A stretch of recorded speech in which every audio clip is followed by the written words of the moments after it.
The New Statesman.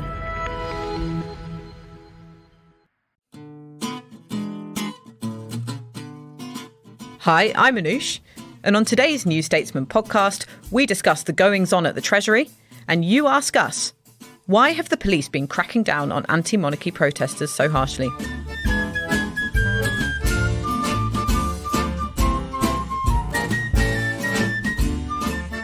Tom Scholar, the permanent Secretary of the Treasury since 2016, was sacked by Kwasi Kwarteng, the new Chancellor. That was a week ago, but there's so much that has happened in between that we haven't actually discussed it on the podcast yet, and the repercussions are still being felt now. A number of high-profile figures, former top civil servants, sort of are coming out one by one and condemning the move. Former Cabinet Secretary Bob Kerslake is one of the latest.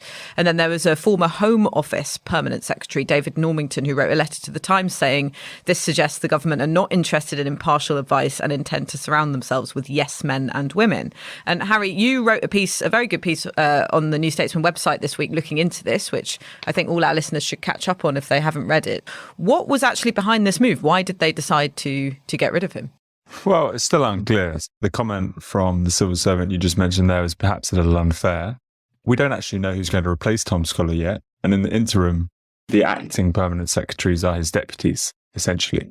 So not a great deal has actually changed day to day. I think that's important to emphasize. And, during the next couple of weeks, which will be a crucial time for the Chancellor, he'll actually just be working with Scholar's team.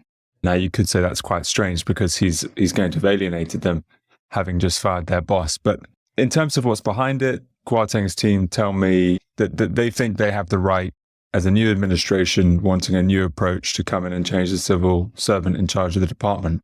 Civil servants I spoke to who did the job before Scholar, like Gus O'Donnell and Nick McPherson, who both ran the Treasury as Prime Sec before him, say, well, the whole point of us is that we're meant to be able to work for anyone. And indeed, we have worked for anyone. Both of them joined the Treasury in the 80s and they saw the different orthodoxies that sort of came and went over time. And their view would be that Scholar is someone with a lot of experience who could handle anything that Kwarteng wanted him to do. But look, there's a line of people inside the Tory party who think that Scholar and others represent a Treasury view which stifles growth. So that's why they've got rid of him. Okay. And we know that Liz Truss and many of her allies like Kwasi Kwarteng for years have been pretty robust, shall we say, about the civil service. I think she backs cutting it by 90,000 jobs, right? So is this a continuation and perhaps an amplification of this confrontational relationship between the Tory government and its mandarins? Potentially. I do think, look, there are interesting questions to ask about the civil service. It is quite strange that, unlike in the commercial world, as a minister, you go in and you can't choose the staff who operate the department. It's quite a hard way to run a company if you imagine inheriting a team that you then had to direct. So I am sympathetic to the idea that you, as a minister, would want to choose who you work with. But people like Gus O'Donnell will say, well, you go in, and if you don't get on with the civil servant, then perhaps a transition can be arranged. What you don't do is fire someone before you've worked with them. And that's what Kwarteng's done. So that's where I think the public outcry has come from. Yeah, and I think, I can't remember who it was in your piece, but someone made the point that, if you want to change the direction of economic policy in a country, who do they think that job is other than Kwasi Kwarteng, the Chancellor's job? Is his appointment not enough to change that direction? Well, maybe not, because it's so hard for us to judge, isn't it, exactly how the Treasury or any department really works unless you're in the institution and you see what the reality is of you giving a direction and then it being carried out. And this debate is really just divided between the civil servants who say we do our work impartially and of course you shouldn't fire us. And a few other voices, like I'll mention Lord Agnew, who was until recently a government minister, essentially brought in by Michael Gove, across the Cabinet Office and the Treasury, who boldly wrote a piece in the Times this week saying Scholar should definitely have been fired and that there are many good civil servants, but he's not one, which was an unusually intemperate intervention. And I just think finally to say, Kwarteng hasn't shown any record of being a sort of Dom Cummings-like revolutionary in the comments he's made. So it's quite surprising that he's come and done this. He's actually quite a smooth operator usually. And this is really what's defining his first week or so in the role. Lots of people have said that the sacking of Scholar was a Trumpian phenomenon over the past few days, and I think that can sort of just neglect what's happened, or the relationship between the government and the civil service over the past 100 years. There's always been that tension there. There's always been that suspicion from politicians that the civil servants aren't going to implement their policy, whether it's, Labour in the 1930s think that the civil service will side with the Bank of England and the city and not going to implement their socialist policies. We've got to look back to the 66 Fulton Committee, who again looked at these issues and criticised the civil service for being too generalist. We also had, the 93 Orton report. So there's consistent evidence of a tension between politicians and the civil service. So I think we need to see it within that history. Rachel, what's your take on it? It's interesting, isn't it? Because the whole campaign message of Liz Truss was to break with Treasury orthodoxy. And now this seems to be one of the sort of ways that they're signalling that they're doing that. But in a way, it's tricky for Labour, isn't it? Because while Liz Truss is sort of taking the risk to shake things up, surely that's what Labour would want as well, in a way, because the way that the Treasury has been for years in terms of insisting on balancing the books and the debt and deficit obsession, it has coincided with over a decade of really poor growth. And, we basically have a high inequality, low growth economy. And there's no sign of that changing. And there wasn't really under Rishi Sunak's chancellorship either. So, how does Labour respond to these kind of radical moves? So I think there's sort of a few elements to this. There's a part of me that wonders that sort of Liz Truss, as you say, part of her campaign was to shake up Treasury orthodoxy. But then we're also going into this period where we know all the news on the economy is going to be really terrible. There's probably going to be a recession. That inflation's far outstripping wages. Life's going to get harder for a lot of people. So you wonder how much of this sort of attacking the Treasury and as she did with the Bank of England, she really targeted the Bank of England as well. You kind of wonder if some of it's sidestepping blame for political decisions rather than a big bid to shake things up. But it's also kind of not clear what Kwarteng and Truss are kind of trying to achieve with it, because as sort of Harry mentioned there, the job of civil servants is to give ministers impartial advice. And surely when you look ahead and you are thinking about how you manage the economy, you're going to need impartial advice and civil servants who are brave enough to tell you when something could potentially go wrong. As a minister, you can ignore that advice, but you do need to have a sort of robust civil service that is able to tell a minister what they think. And I think some of the concerns that retired civil servants have said is kind of that this will have a chilling effect and she won't necessarily get the same impartial advice that she might have got. But I think, all politicians are trying to set themselves against, the orthodoxy of the last decade, potentially longer, because they want to have something positive to say about the economy. But maybe the hard fact here is that post-Brexit, and given the other headwinds, including the fallout from the COVID pandemic, that it's just going to be hard for any party to achieve growth in these circumstances. I think there is anxiety within the political world that it is just another sign of, you label something as the blob. In this case, it's sort of like the economic sort of norm blob. So you have like the sidestepping of the OBR in terms of the mini budget that she wants to announce soon. And you mentioned the attacking of the Bank of England. That was mainly during the campaign. I think that's been slightly toned down recently. And now this, attacking top civil servants. And it does seem to sort of fit a pattern that we've had before Liz Truss's premiership of sidestepping those norms that are supposed to act as checks and balances on ministers' decisions. So I think that's where the anxiety comes in. But there's even more controversy coming out of the Treasury today, which we should also discuss. And Freddie, you wrote about this in Morning Call this morning, which is our political daily newsletter that you should all subscribe to if you don't already. And that's that the government may be planning to lift the cap on bankers' bonuses. So that's a cap that came in 2014 following the financial crash, isn't it? And it's an EU rule that bankers' bonuses can only go up to, is it double? Yeah, it's double If they have shareholder approval, it's double. If not, then it's only 100%. So yeah, this is an Only EU 100%. rule. Only 100%, of course. Yeah, that sounds great. It came in 2014, yeah, from the EU. So this is part of the government's attempt to try and prove that there's a benefit from Brexit. I'm not sure how well that's going to go down with people during the cost of living. Johnson looked into it himself in June, and he sort of backtracked when he realised, oh, okay, we've got inflation, we've got higher bills. Perhaps I should not give more money to bankers at this time. I think one of the worrying things was that it sort of demonstrated what the government thinks wrong with the economy at the moment. They think bankers not having enough money is the key thing we need to solve at the moment. So I don't think that was particularly reassuring. But it's been considered by past Tory governments in recent times, right? George Osborne launched a legal bid to try and overturn it back in 2014. So they've never been pro it, and they've always thought it was an interference from the EU and didn't think it was abided by EU law. So yeah, I mean, it's no surprise that they're against it, and they say it's not like we're saying we should tax them more, it's just about capping their pay. So yeah, I mean, it's no surprise, but then you've got to look at it. What are they trying to achieve here? They're trying to attract more bankers from around the world to the city, okay. But then also you've got to look at the politics and say, how is this going to come across? Is it going to help the Conservatives' image as a party of the rich?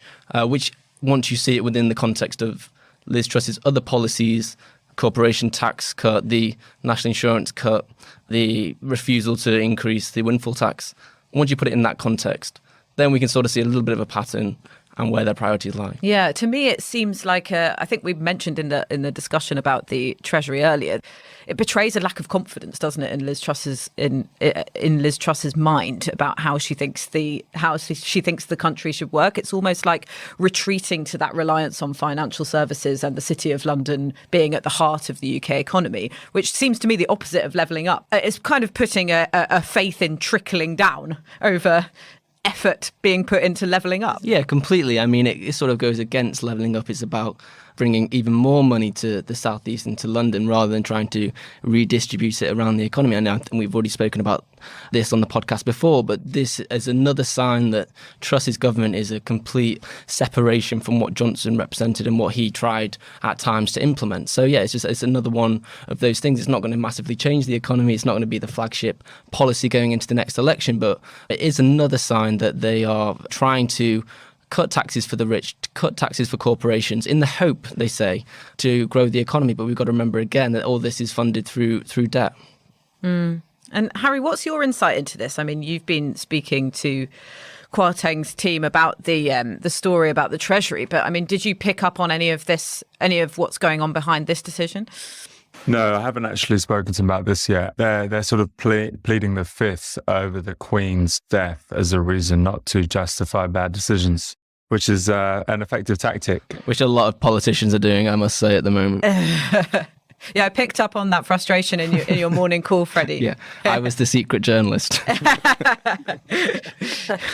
They'll get back to us next year. But I think, look, we're just, it's exasperating, really, if you've, looked at any statistics over the last 40 years to realize that we're just going through another government that is planning to give lots of money to those who have it in the expectation that will lead to growth.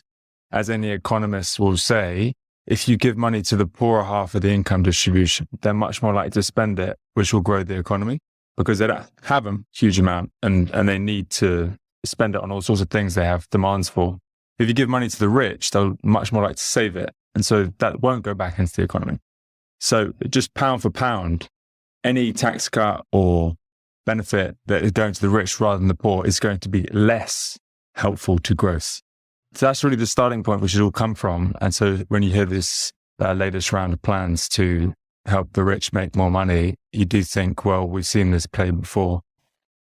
And Rachel, will it be politically damaging? Because I remember when one of Ed Miliband's top attack lines against the sort of Cameron coalition government was tax cut for millionaires. And it didn't really seem to, not to use the word cut again, but it didn't really seem to cut through.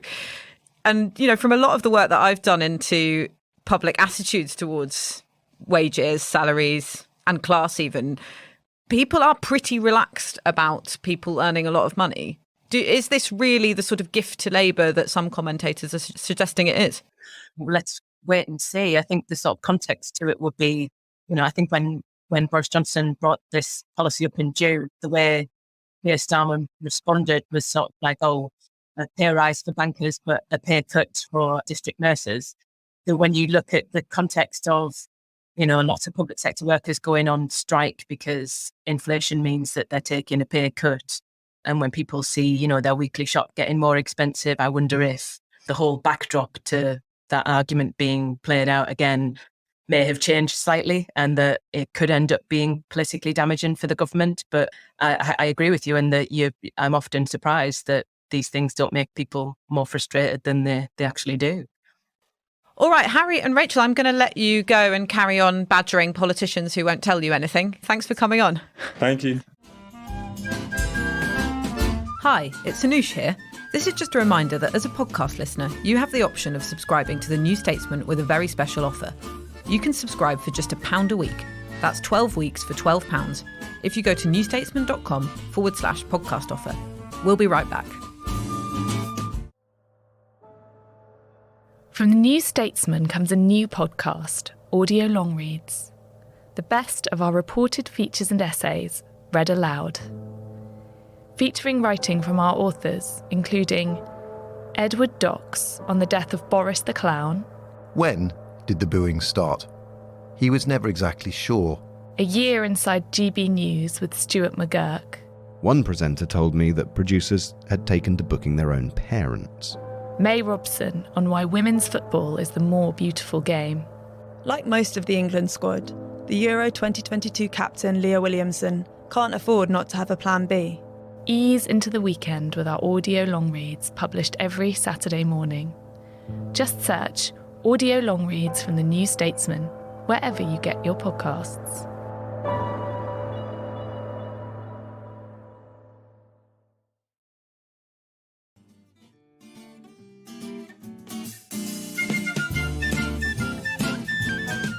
And now it's time for a section we like to call You Ask Us. So we've got a question from Jack from Newcastle. Thanks, Jack. He asks, why have the police been cracking down on anti-monarchy protesters so harshly? Is this a result of the Police Crime Courts and Sentencing Bill, which is now an act, actually? A controversial bit of legislation, Rachel, that you covered in depth while it was going through Parliament. There have been several instances of police arresting or questioning Republican protesters in London, Oxford and Edinburgh seem to be the main spots where this has happened. I'll just give a few examples. A woman arrested by police in Edinburgh for holding up a sign saying imperialism, abolish the monarchy. Oh, I didn't know we were allowed to say that. I will. I don't know whether we're allowed to say that. I can just see our producer smiling nervously. No, I'll keep that in mind for further broadcasting. Or ardent monarchists, indeed. But yes, this was just before the reading of the proclamation for the new king, and she was charged for a breach of the peace. And then there was a barrister holding a blank sign in Parliament Square who said that he was threatened with arrest under the Public Order Act by a police officer if he dared to write "Not My King" on the sign. And then there was a man who heckled Prince Andrew in Edinburgh as the hearse went past, who was charged in connection with a breach of the peace. I won't shout out what he said. And then there was also someone arrested, then de-arrested in Oxford on suspicion of an offence under the Public Order Act. He shouted, "Who elected him?" when the proclamation was being read out. So what's going on? Because I was trying to work out whether these people were being arrested under the new legislation, which, as I've said, was very controversial. You can be arrested under it for being a public nuisance, I think. Is that right, Rachel? Yeah, you can be arrested under it, even if you're a single person protesting, if the police think that you are too noisy or causing inconvenience. So, yeah, it's very sweeping and very broad.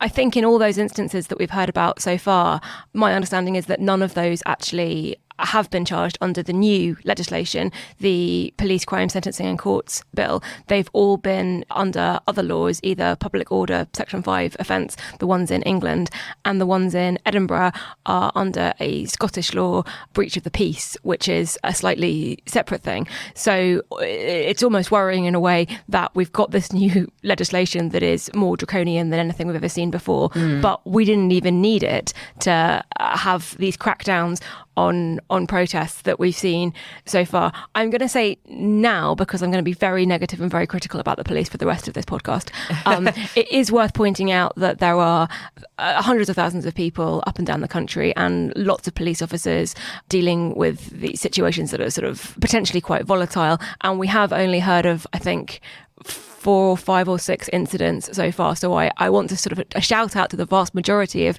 police and police forces who do seem to be handling this well. But now we can talk about the examples of the ones who are handling it badly. Yeah, I was going to say, isn't that only because we've only had 4 or 5 instances of actual protest? The level of protest has been quite low. I was trying to be even-handed. I know, I'm really sorry. I just thought... Yeah, well, no, I mean, you make a good point, and really, basically, it seems that people are being arrested for being impolite, really, because the threshold for the Public Order Act is threatening or abusive language that causes someone else harassment, alarm or distress, or engages in disorderly behaviour, which seems quite broad and subjective. Yeah, and in Scotland, I've got the definition here. It's a breach of the peace is conduct severe enough to cause alarm to ordinary people and threaten serious disturbance to the community. Conduct which does present as genuinely alarming and disturbing in its context to any reasonable people. So it's very context specific. And what's interesting about the way these offences are kind of loosely defined is it's not so much about what you say or what you do, but it's about in the situation that you say or do it, is there a risk to public safety? And if we take, for example, the guy who heckled Prince Andrew, you can see members of the crowd sort of turning on him, and it's kind of quite clear that the police do need to intervene there because there is a disturbance, there is the risk of violence. However, they don't try and break it up and give him a safe space cordoned off to have his little counter-protest. They arrest him, and that, I think, is an example of where the balance is very much not in protecting people's right to protest, it's in shutting it down. Yeah, and Jack Straw, the former Home Secretary, spoke about this the other day, and he sort of made the same distinction, but just in the other way. He said, well, of course the police have to intervene because otherwise you're going to get a disturbance and a fracas between people in the crowds. Yes. Completely missing the point where police should be protecting the protest from the crowd. That's the whole point, because enabling them to do their protest while keeping the peace rather than taking away the protesters. So yeah, it's a similar thing, but he's got it, I think, completely the wrong way around. Yeah, but what's actually happening here? Because I think it's rattled police forces, hasn't it? Because the National Police Chiefs Council has now said it's issued guidance to all police forces in the country to strike the right balance.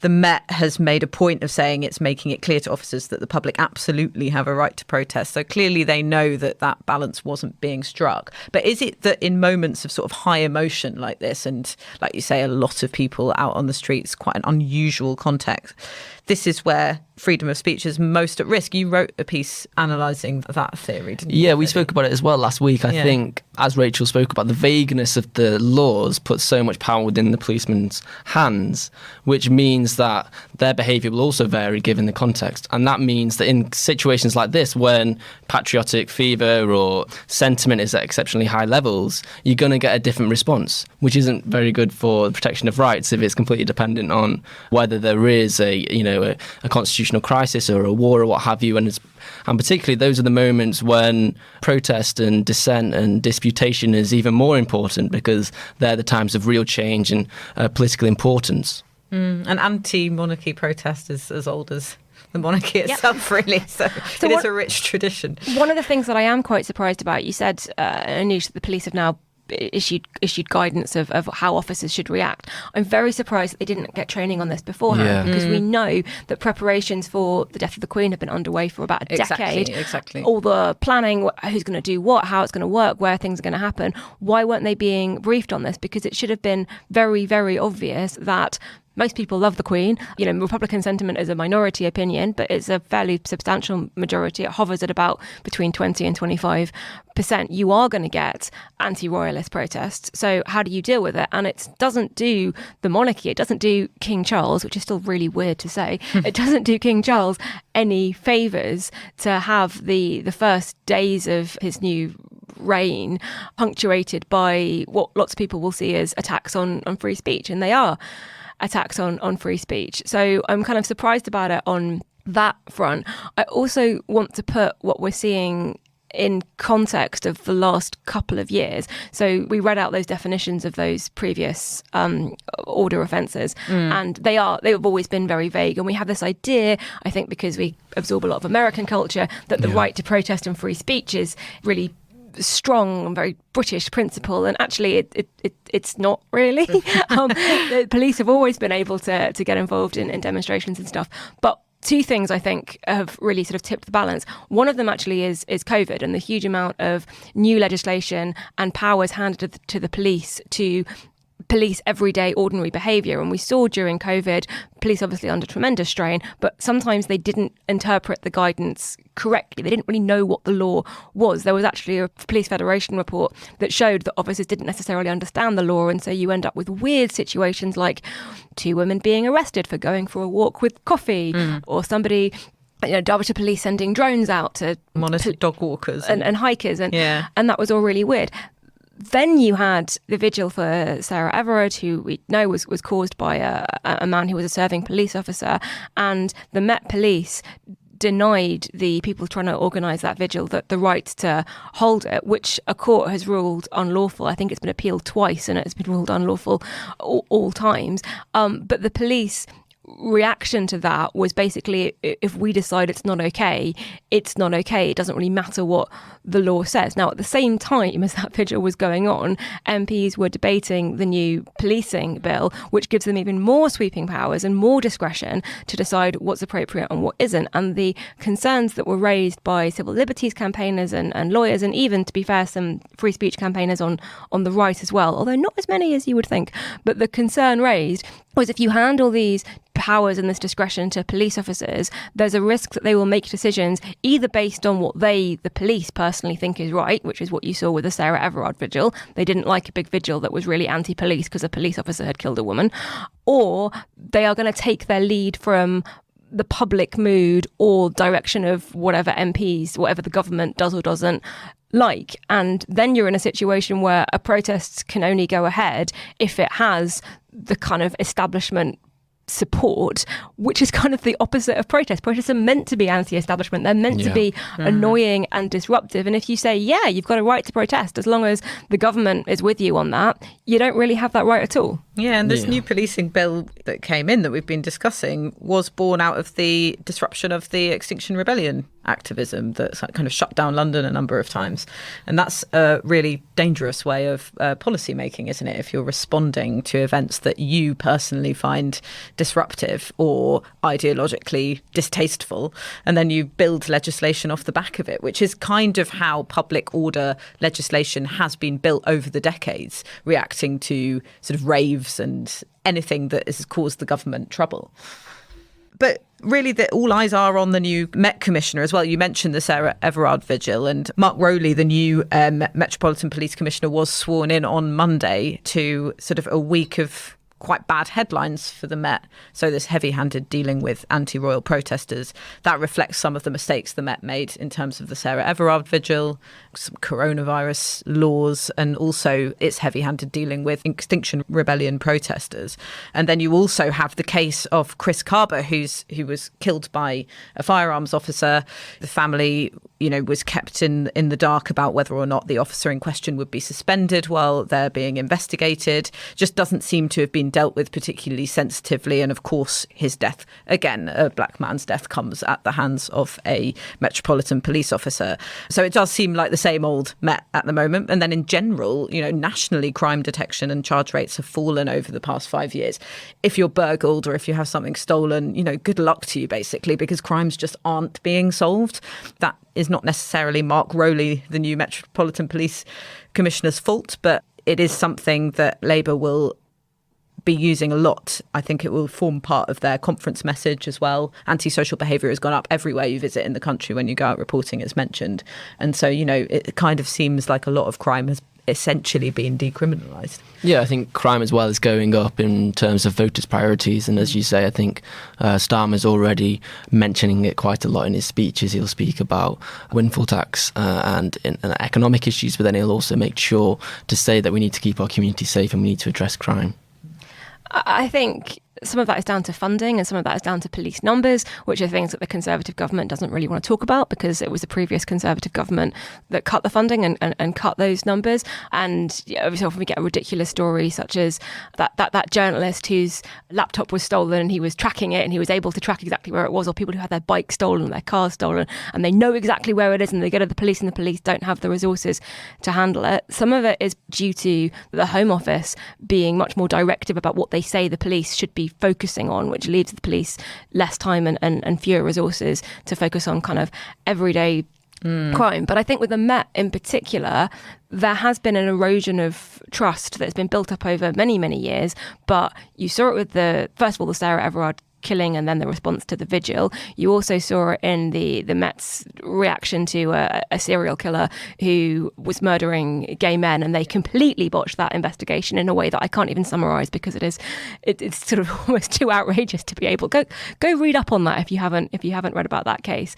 And now the killing of Chris Kaba that you were discussing, there is just this sense that the Met acts or has been acting to protect itself and its own interests and its own officers. And whenever something goes wrong, and stuff does go wrong with policing all the time, it's a very stressful and complex field, but whenever something goes wrong, the initial reaction is to protect the officers and protect the force. And I think what is getting missed is the idea that the point of the Met Police is actually to protect Londoners and the public. And British policing is based on this idea of policing by consent and having public trust. And if you lose that, if you start to view the public as potential criminals and public acts that are inconvenient, you have the mindset of, well, it's probably illegal unless I say it is not illegal, then that erodes very, very quickly. And it's great that we have a new Met Commissioner, because Cressida Dick she'd clearly lost the support and the confidence of the public. But it's very difficult to turn that around when you have a culture and an institution that basically thinks its job is to protect itself rather than to protect the public. Yes, and that's exactly what they've been doing with this firearms officer. It took them a week to suspend them. I don't know whether it's a he or her, so I'm saying them. It shows how little information that we've actually been given. But it took them a week to do that, and the communications with the family were appalling. And it is really unsurprising, perhaps, but very depressing to see that when a new commissioner has come in on his first week, that kind of attitude to protect our own before we protect the public hasn't changed. No, and interesting, when they did suspend the officer, I think the statement actually said part of the reason was because of the public action to it. So it's kind of, they are aware of what the problems are. They are aware of how this looks, but still acting very slowly and still, I think, a real lack of empathy or awareness of how these events do play out if you are a member of the public and not a police officer.